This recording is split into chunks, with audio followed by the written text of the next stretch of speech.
Hello everyone, I am Dr. Rajni Kshirsagar, Assistant Professor of BBA section from Hirachan Nemchan College of Commerce, Solapur. This is the video lecture for the course BBA 3rd year semester 5. The subject is Marketing Management 1 and the unit is Introduction to Marketing Management.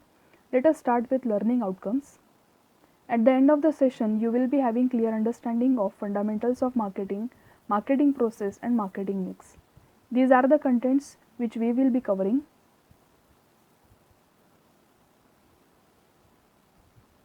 Let us start with the first term, that is market. It has been seen that market is defined as a place where buyer and seller meets and the transaction takes place. We can define market in different words as it consists of all actual and potential buyers sharing a particular need or want who might be willing and able to engage in exchange so as to satisfy that need or want. The second definition of market focuses more on customer groups rather than a place where buyer and seller are supposed to meet. Market can be defined in terms of gender, like male and female, in terms of age group, like youngsters and senior citizen, in terms of any location, like a state or a city.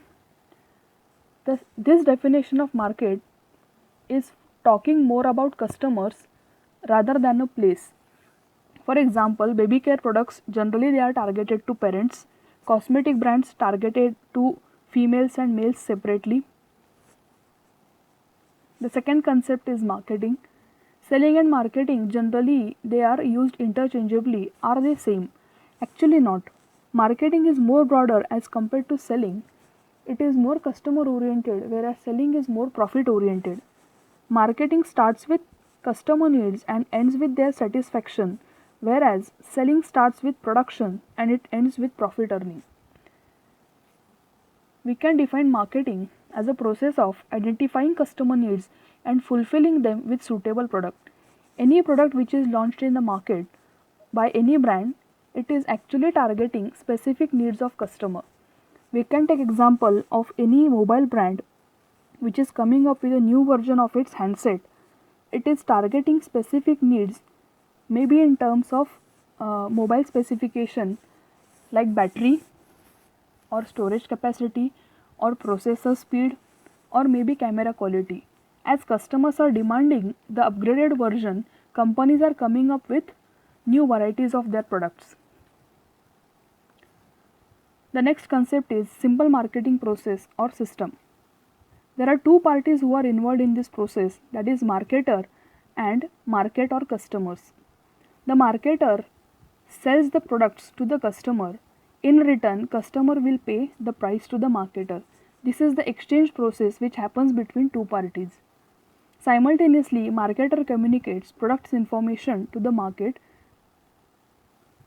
In return, the customer will give feedback or information about different needs to the marketer.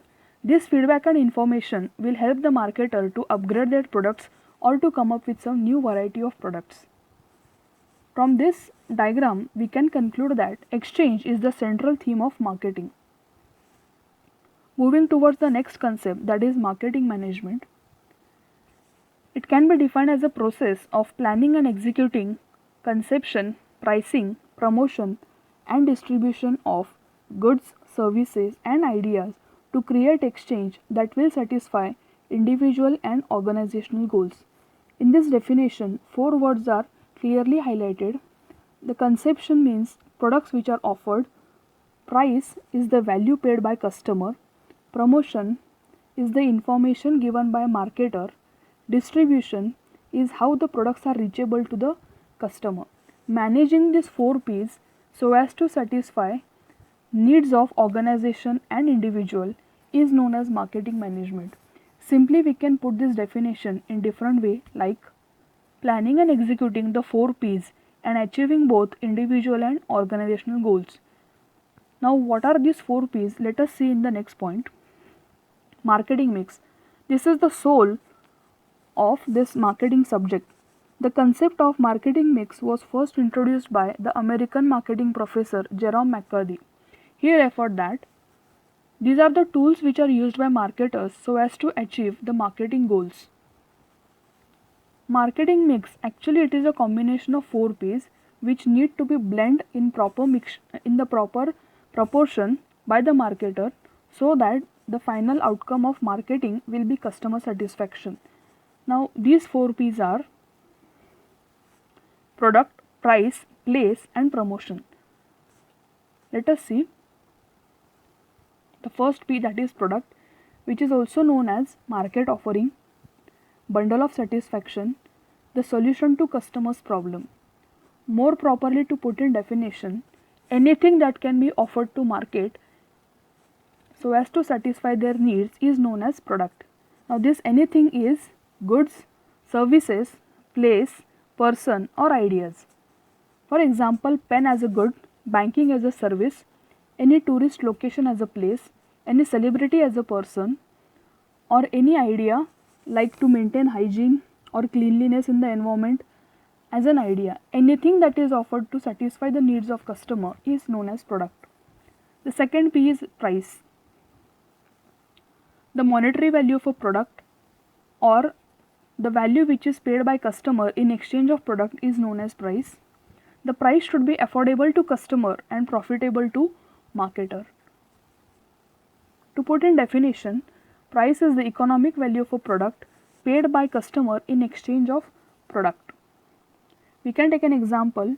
For example, if any pen is costing for 10 rupees, then that rupees 10 is considered as price for that product. The third P is place. This P is all about the distribution of product. This P is targeted to availability and accessibility of the products. Now availability is whenever customer want the product, and accessibility is wherever they want it should be available and accessible. To make it available and accessible, this is the responsibility of various channel members, which includes wholesalers, retailers, distributors, dealers, agents and some services like transportation and warehouses. Now managing all these channel members, it comes under the work of third P, that is place. Moving towards the fourth P, that is promotion, which is also known as marketing communication. The prime objective of promotion is to create awareness in the market about the availability of the product. In this communication process, two parties are involved, that is marketer and customer. The tools of promotion. It means that promotion can be done by various ways. The first one is advertisement. It is a paid form of communication done by marketer and which is targeted to customer so as to create awareness and to give information about various products. It includes various medias like print media, electronic media, broadcast media, transit media, outdoor media, etc. The second tool of promotion is sales promotion. The various short-term incentives are offered so as to encourage customer so as to try on the various products is known as sales promotion, which includes various tools like free gifts, coupons, offers, discounts, rebates, etc. The third is personal selling, which is also known as salesmanship or door-to-door selling. As the word itself indicates, personal selling, it is a personal communication between a salesman and the customer, where the salesman will be acting as a company's representative, will try to convince the customer to sell their products. The next tool of promotion is direct marketing, which is also known as zero-level marketing. It is direct communication between the marketer and customer without any intermediary. It includes the tools like fax, SMS or phone calls. The last one is publicity, which is also known as public relation. Various activities are undertaken so as to build a positive image of a brand or a company in the market. Here the media plays a very important role. So all these concepts which we have seen as product, price, place and promotion, combination of these 4 P's is known as marketing mix. So here we end with our lecture. These are the references which I have used for these concepts. Thank you very much.